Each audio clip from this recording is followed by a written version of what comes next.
ওখানে যাত্রী নামে দিয়ে ইউটার্ন করে চলে যান। গেট থেকে ইউটার্ন করে চলে যান। বাংলাদেশের মানুষ শেখ হাসিনার ক্যাবিনেটের মন্ত্রীদের অর্থের হিসাব চায়।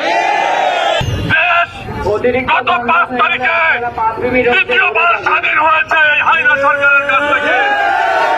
হাজার হাজার ছাত্র জনতা নির্ভয়ে জীবন দিয়েছে। অবিলম্বে এই হাসিনা সরকারের, এই স্বর্ণ সরকারের আমরা বিচার চাই। অবিলম্বে হাসিনাকে দেশে নিয়ে আসে তাকে দৃষ্টান্তমূলক শাস্তি দেওয়ার আহ্বান জানাচ্ছি।